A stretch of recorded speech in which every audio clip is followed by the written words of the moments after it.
48 laws of power. Law 7 लोगों का ज्ञान, अनुभव और काम अपने इस्तेमाल में लाना सीखिए। ऐसी मदद आपको रफ्तार देगी जो वक्त के साथ साथ आपकी ऊर्जा भी बचाएगी। वक्त के साथ साथ लोग उन मददगारों को भूल जाएंगे क्योंकि यही लोगों की आदत है और अंततः सिर्फ आप ही याद रखे जाओगे। इसीलिए सामने रहकर क्रेडिट लेना सीखिए और वो काम करने में वक्त जाया मत कीजिए जो लोग आपके लिए कर सकते हैं। 1883 कॉन्टिनेंटल एडिशन कंपनी के यूरोपियन डिवीजन में काम करने वाला एक सर्बियन साइंटिस्ट जो कि महत्वाकांक्षी और होशियार था, दुनिया को एक अलग नजर से देखने की उसकी चाह थी। उसका नाम था निकोला टेस्ला। निकोला टेस्ला उस वक्त प्लांट मैनेजर चार्ल्स बैचलर के अंडर काम करते थे। चार्ल्स ने टेस्ला को सलाह दी कि क्यों ना वो अपने दिमाग का इस्तेमाल अमेरिका में जाके करे जहां उसकी ज्यादा कदर होगी। टेस्ला के यहाँ कहने के बाद चार्ल्स उसे अमेरिका के एक बहुत बड़े साइंटिस्ट के पास भेज देता है, उस वक्त का दुनिया का सबसे नामचीन इन्वेंटर थॉमस एडिसन। न्यूयॉर्क में जब एडिसन और टेस्ला की पहली बार मुलाकात होती है, उसी वक्त एडिसन टेस्ला को हायर कर लेता है। टेस्ला अपने काम में माहिर था, इसी वजह से एडिसन टेस्ला को एक काम दे देता है। काम वाकई में इतना मुश्किल था कि एडिसन को टेस्ला से काम पूरा होने तक की उम्मीद नहीं थी।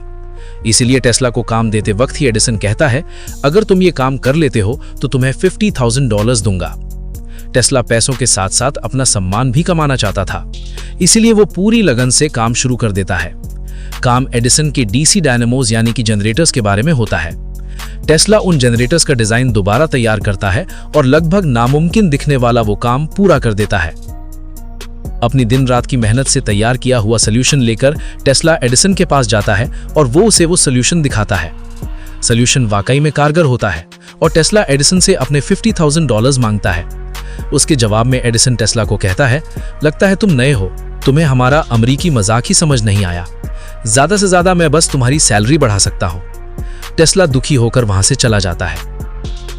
जब हम किसी से कोई काम करवाते हैं और उसको पैसे देते हैं तो पैसे सिर्फ पैसे नहीं होते, वो पैसे असल में उस इंसान का सम्मान और श्रेय दिखाते हैं। और जब एडिसन ने उसको पैसे नहीं दिए तब हमें पता चलता है कि एडिसन कहीं ना कहीं टेस्ला के मामले में इनसिक्योर था।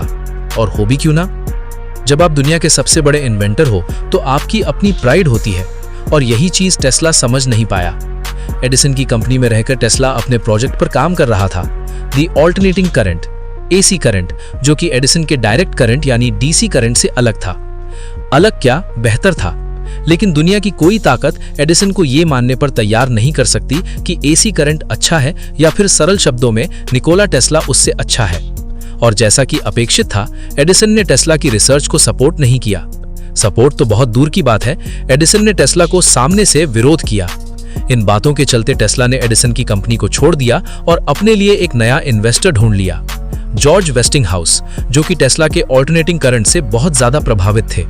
वेस्टिंगहाउस इलेक्ट्रिसिटी या फिर इन्वेंशन के बारे में कुछ नहीं जानता था, लेकिन वो बिजनेस जानता था और उसने टेस्ला के साथ एसी करंट के पेटेंट के लिए रॉयल्टी कॉन्ट्रैक्ट किया। वेस्टिंगहाउस ने एक बहुत चालाकी की बात की। पेटेंट भले ही टेस्ला के नाम पर थे, लेकिन बेचते वक्त वेस्टिंगहाउस ने एसी करंट को वेस्टिंगहाउस के नाम पे बेचा, जिस वजह से ये पूरा इन्वेंशन लोग वेस्टिंगहाउस में एसोसिएट करने लग गए और इस इन्वेंशन का क्रेडिट लेने के लिए बाद में बहुत सारे साइंटिस्ट आ गए। इसी भीड़ में टेस्ला का नाम एक बार फिर से खो गया।